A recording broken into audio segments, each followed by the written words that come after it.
ಓ ಈ ಸಲಕ್ಕ ಬೆಳಿಗ್ಗೆ ಇಷ್ಟು ಕೋಪ್ಲಲ್ಲಿ ಇಬ್ಬನಿ ಬೀಳ್ತದೆ ಎತ್ಲ ಹೋಗಿದ್ರಾ?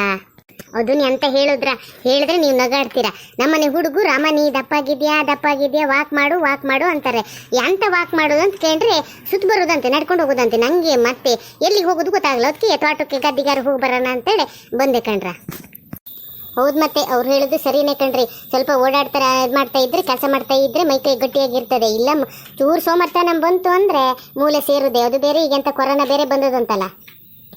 ಹೌದಂತೆ ಕಣೆ, ಕೊರೋನಾ ಅಂತ ಬರಬಾರ್ದು ಅಂತ ಹೇಳಿ ಇಂಜೆಕ್ಷನ್ ಕೊಡ್ತಾರಂತಲ್ಲ. ನೀ ಇಂಜೆಕ್ಷನ್ ತಗೊಂಡ್ಯಾ? ಹೌದು, ಮತ್ತೆ ಮೊನ್ನೆ ಅಂಗನವಾಡಿ ಟೀಚರ್ ಎಲ್ಲ ಮನೆ ಹತ್ರ ಬಂದು ಇಂಜೆಕ್ಷನ್ ತಗೊಳ್ಳಿ ಎಲ್ಲರೂ ಅಂತ ಹೇಳಿದ್ರಲ್ಲ, ನಾವೊಂದು ತಗೊಬಂದೆ ಕಣೆ. ನೀನು ತಗೊಂಡ್ಲಾ? ಅಲ್ಲ ಕಣೆ, ಇಂಜೆಕ್ಷನ್ ತಗೊಳೋದು ಹೌದು, ತಗೊಂಡ್ರೆ ಏನೇ 2 ವರ್ಷ ಬದುಕುದಂತೆ, ಮತ್ತೆ ಸತ್ತೋತೀವಂತಲೇ. ಮತ್ತೆ ಯಾರೋ ಒಬ್ರು ಇಂಜೆಕ್ಷನ್ ತಗೊಂಡಾರಲ್ಲ, ಅವಾಗ ಸುಮಾರು ಜನ ಸತ್ತೋದ್ರಂತಲೇ. ನಾ ಹಂಗಾಗಿ ಹೆದರ್ಕೊಂಡು ತಗೊಂಡ್ಲೇ ಇಲ್ಲ ಕಣೆ. ಮೊದಲು ನೀನು ತಲೆ ಸರಿ ಇಲ್ಲ ನಂಗರಕಯ್ಯ, ಮೊದಲು ಹೋಗಿ ಇಂಜೆಕ್ಷನ್ ಎಲ್ಲ ತಗೊತಾ ಇದ್ದಾರೆ. ಅದು ಟಿವಿಲಿ ಬರೋದು ಎಲ್ಲ ಸತ್ಯ ಅಂತ ಮಾಡಿದೆ, ಟಿವಿಲಿ ಮೊಬೈಲಲ್ಲೆಲ್ಲ. ಮೊದಲು ಹೋಗಿ ನಿನ್ನ ಪಾಪನಿಗೆ ಹೇಳಿ ಕರ್ಕೊಂಡೋಗಿ ಅಲ್ಲಿ ಗೌರ್ಮೆಂಟ್ ಆಸ್ಪತ್ರೆಯಲ್ಲೇ ಇಂಜೆಕ್ಷನ್ ಕೊಡ್ತಾರೆ. ಎಷ್ಟು ಜನ ತಗೊತಾ ಇದ್ದಾರೆ. ನೀನು ಯಾವ ಲೋಕದಲ್ಲಿದ್ದೀ ಮಾರತಿ? ಅದಂತ 2 ಇಂಜೆಕ್ಷನ್ ಕೊಡ್ತಾರಂತಲ್ಲ, ಒಂದೇ ದಿನ 2 ಕೈಗೂ ಒಂದೊಂದು ಕೊಡ್ತಾರಾ? ಅಯ್ಯೋ, ನಿಮ್ಮ ತಲೆ ಈ ಸಲಕ ಒಂದೇ ದಿನ ಕೊಡೋದಲ್ಲ. ಒಂದು ಇಂಜೆಕ್ಷನ್ ತಗೊಂಡು 1.5-2 ತಿಂಗಳು ಆದಮೇಲೆ ಇನ್ನೊಂದು ಇಂಜೆಕ್ಷನ್ ಕೊಡ್ತಾರೆ. ನೀವು ಮೊದಲು ಹೋಗಿ ಒಂದು ಇಂಜೆಕ್ಷನ್ ತಗೊಬನ್ನಿ, ಆಮೇಲೆ ನಿಧಾನಕ್ಕೆ ಇನ್ನೊಂದು ಇಂಜೆಕ್ಷನ್ ಕೊಡ್ತಾರೆ.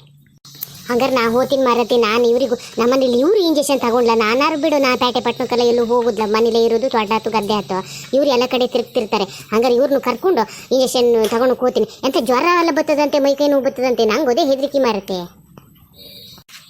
ಹಂಗೆ ಜ್ವರ ಮೈಕೈ ನೋವು ಮನುಷ್ಯರಿಗೆ ಬರ್ದೆ ಮಾರಕ್ಕೆ ಬರೋದಲ್ಲ, ಬಂದರೆ ಏನಾಗೋದು ಇಲ್ಲ. ಮೊದಲು ಹೋಗಿ ಇಂಜೆಕ್ಷನ್ ತಗೊಳ್ಳಿ ಇವತ್ತಾ.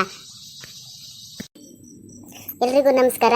ದಯಮಾಡಿ ಎಲ್ಲರೂ ಕೂಡ ಕೊರೋನಾ ಬರದೇ ಇರೋ ಹಾಗೆ ವ್ಯಾಕ್ಸಿನೇಷನ್ ಕೊಡ್ತಾ ಇದ್ದಾರೆ. ಅದನ್ನು ತಾವೆಲ್ಲರೂ ದಯಮಾಡಿ ತಗೊಂಡು ನಿಮ್ಮ ಆರೋಗ್ಯವನ್ನು ಕಾಪಾಡ್ಕೊಳ್ಳಿ. ಹಾಗೆ ನಮ್ಮ ವಿಡಿಯೋಗಳು ನಿಮಗೆ ಇಷ್ಟ ಆದರೆ ದಯಮಾಡಿ ಎಲ್ಲರೂ ನಮ್ಮನ್ನು ಲೈಕ್ ಮಾಡಿ, ಸಬ್ಸ್ಕ್ರೈಬ್ ಮಾಡಿ, ಶೇರ್ ಮಾಡಿ. ಎಲ್ರಿಗೂ ನಮಸ್ಕಾರ. ನಾನು ಇವತ್ತು ಇಂಜೆಕ್ಷನ್ ತಗೊಳಕ್ಕೆ ಹೋಗ್ತಾ ಇದ್ದೀನಿ.